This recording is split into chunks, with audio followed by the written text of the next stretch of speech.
Bonjour à tous, alors nous allons parler de la démonstration de ce corollaire. C'est le point numéro 23, donc la démonstration est là. Et en fait, tout ça, ça date de lundi, mais j'ai eu des questions là-dessus, alors je réponds avec un petit peu de retard. Alors avant de lire le corollaire, on va déjà regarder ce schéma pour comprendre de quoi on parle. Donc vous voyez ici, on a la délimitation d'un plan. Et à travers ce plan, on a ici une droite noire un peu épaisse qui passe et elle est orthogonale au plan. Hein, il y a le petit signe là de la perpendicularité qui est là. Et alors, si cette droite, elle est orthogonale à ce plan, en fait, orthogonale à un plan, ça veut dire orthogonale à toutes les droites. Donc cette droite, elle est orthogonale à cette droite, elle est orthogonale à cette droite, elle est orthogonale à cette droite, elle est orthogonale à toutes les droites du plan. Prenez des crayons, essayez de les positionner comme j'ai fait là, et vous verrez cette orthogonalité, vous pourrez la sentir. Bon, et bien il y a une propriété qui nous dit, il suffit que cette droite, elle soit orthogonale à deux droites du plan. Donc par exemple, imaginons que cette droite, elle soit orthogonale à cette droite-là, et à cette droite-ci. Et bien ça suffit pour que automatiquement elle soit orthogonale à celle-là, à celle-ci, à celle-là, à celle-là, à toutes les droites du plan. Ok ?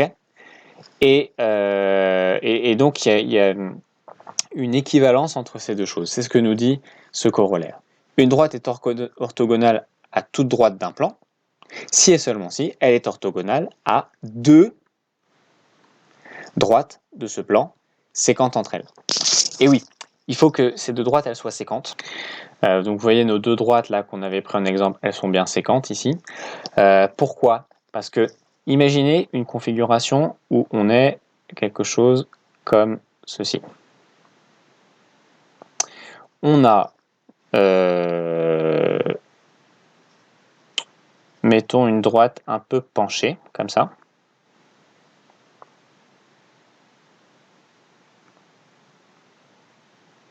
Donc vous voyez, ici c'est pas orthogonal, hein, parce que ici on aurait un angle, par exemple, qui ferait, je sais pas, 30 degrés. Par contre, imaginez que là on est un crayon, ok ? Et là on a un autre crayon. Eh bien, si vous oubliez le plan et que vous imaginez juste cette droite là crayon et cette droite crayon là dans l'espace, comme ça, si vous faites l'expérience avec un crayon, vous verrez en fait c'est orthogonal. Là ça se voit pas, mais c'est une question d'angle de vue. Si je change un peu l'angle de vue, ça va l'être. Et cette droite, elle est aussi orthogonale à celle-ci. Donc elle se retrouve orthogonale à deux droites, mais pourtant l'angle ici il est de 30 degrés. Okay ? Donc pour que cette règle fonctionne, il faut que les deux droites soient séquentes. Donc c'est pour ça qu'on dit que les droites sont séquentes entre elles. Ok, alors maintenant regardons la démonstration. Donc, vous voyez, on a une équivalence, ici on a un si et seulement si. Alors, on va faire l'équivalence en premier dans un sens, et puis en deuxième dans l'autre sens. Si une droite est orthogonale à toutes les droites, bah c'est évident qu'en particulier, elle peut être orthogonale à deux droites. Donc, dans un sens, c'est très facile à démontrer. Si une droite est orthogonale à toute droite d'un plan P, alors elle est en particulier orthogonale à deux droites séquentes de ce plan P. Donc ça, c'est obvious. La réciproque est un peu plus compliquée, donc dans l'autre sens. Donc, en fait, ce qu'on fait, c'est qu'on prend un plan, et dans ce plan, on va dessiner deux droites. Donc, ces deux droites, on va les mettre en bleu. Par exemple, je vais reprendre un peu la même forme que tout à l'heure. Une droite comme ça, et une droite comme ça. Ok. Et notre droite orthogonale, celle-ci, cette fois-ci, on va la mettre en rouge. Elle est là.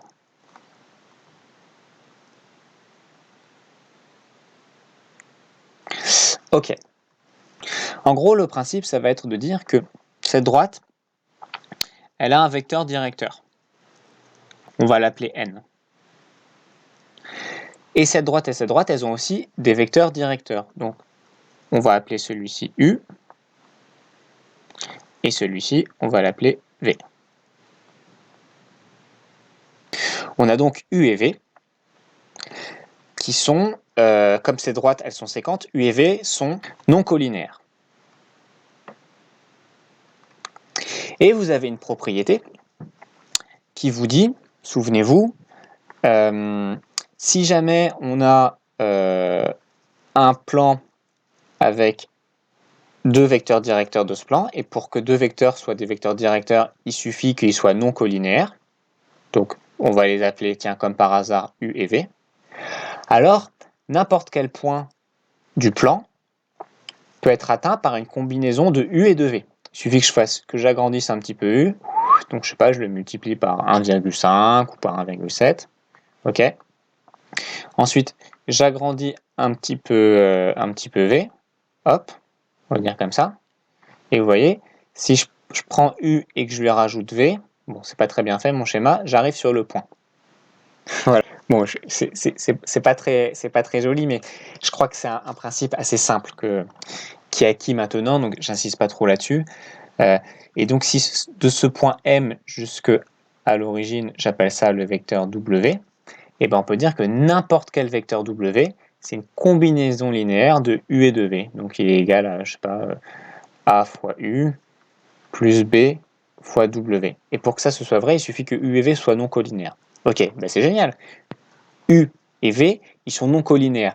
Donc, on peut les considérer comme des vecteurs directeurs du plan. Alors, si jamais vous êtes un petit peu habitué à ces configurations où U et V, on les met comme ça, l'un à côté de l'autre, en fait, ce qu'on peut faire, tout simplement, c'est, vous voyez, V là, bah, le représenter comme ça, pardon, non, le représenter là, et puis U qui est là, le représenter ici.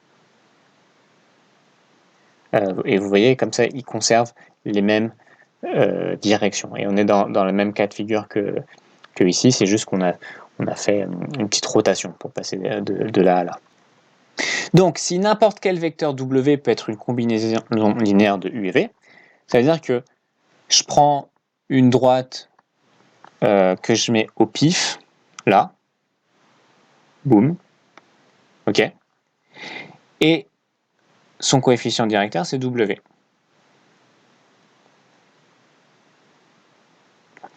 Et donc, ça veut dire que W, ça va être quoi par rapport à U et V? Ça va être une combinaison linéaire. Donc, W va pouvoir s'écrire A facteur de U plus B facteur de V. Ok? Et maintenant, on va essayer de démontrer que W est orthogonal à N. Donc, montrons que W est orthogonal à N. Autrement dit, W scalaire produit scalaire N est égal à 0. Et bien, comment est-ce que je montre ça? Et bien, en fait, je reprends ma formule qui est là, et grâce aux propriétés de distributivité des produits scalaires, si je multiplie W par quelque chose, je déteste quand il me fait ça l'ordinateur, je multiplie donc W par N, ok? Donc j'ai multiplié tout ça par N, donc ça va me faire U produit scalaire N plus V produit scalaire N. Or, ce produit scalaire, il vaut 0, et ce produit scalaire, il vaut 0. Pourquoi? Parce que on a dit au tout début que V et U étaient orthogonales à N. Elles sont perpendiculaires. Ok. Donc du coup, W scalaire N, comme elles sont orthogonales, ça vaut 0, orthogonales, ça vaut 0, bah tout ça, ça vaut 0. Donc autrement dit, on a montré que W produit scalaire N égale 0. Ok? Donc si vous voulez vous situer un peu par rapport à ce que j'ai fait, cette histoire de U et V qui sont non collinéaires, et que du coup, on peut décomposer W comme une combinaison linéaire de U et V, c'est ici. W peut se décomposer en fonction de U et V, qui consigne une base de P. Quand je dis base de P, c'est la même chose que cette histoire-là. Ce sont des vecteurs directeurs du plan, car non collinéaires. Ensuite, quand on a montré que W scalaire n était égal à 0 en utilisant la distributivité, ici, c'est ce qu'on a fait là. Et ceci, ça va nous permettre de montrer que du coup, W est orthogonal. Donc, en fait, n'importe quel W, donc n'importe quelle droite, est orthogonale à n. Je résume ce que j'ai dit. On veut démontrer ce corollaire. La première étape est très facile. C'est on veut démontrer l'équivalence. Donc, on va d'abord démontrer que si une droite est orthogonale à deux droites du plan, pardon, excusez-moi. Donc, la première chose qu'on démontre est très facile. C'est si une droite est orthogonale à toutes les droites d'un plan, alors elle est orthogonale en particulier à deux droites. Donc ça, c'est très facile dans ce sens. Par contre, dans l'autre sens, c'est un petit peu plus compliqué. Donc, les étapes, ça va être de dire, donc, on veut démontrer que si une droite est orthogonale à deux droites du plan, alors elle est orthogonale à toutes les droites. Donc, pour faire cela, on va dire, je prends ma droite orthogonale à une autre droite V et une autre droite U. Et ensuite, je démontre que si je prends n'importe quelle droite, j'ai dit droite V et droite U, c'est droite de vecteur directeur V et de vecteur directeur U. Excusez-moi, mais vous aviez compris. Si je prends n'importe quelle droite W, je peux l'exprimer comme une combinaison linéaire de V et de U. Et ensuite, on voit au niveau de la formule que comme n scalaire V, c'est égal à 0 vu qu'il y a orthogonalité, et que U scalaire n, c'est égal à 0, et bien alors toute ma combinaison linéaire est égale à 0, et donc ça veut dire que W scalaire n, c'est aussi égal à 0, et donc ça veut dire que W est aussi orthogonal à n. Et voilà. Alors peut-être si vous avez besoin, pour pouvoir bien relire à tête reposée et comparer par rapport à ce que j'ai dessiné, alors le plan P, c'est le plan. Hein. La droite D, c'est cette droite. Et la droite delta, qui est la droite quelconque, c'est ma droite de vecteur directeur W. Voilà, donc comme ça vous avez toutes les correspondances par rapport à la démonstration.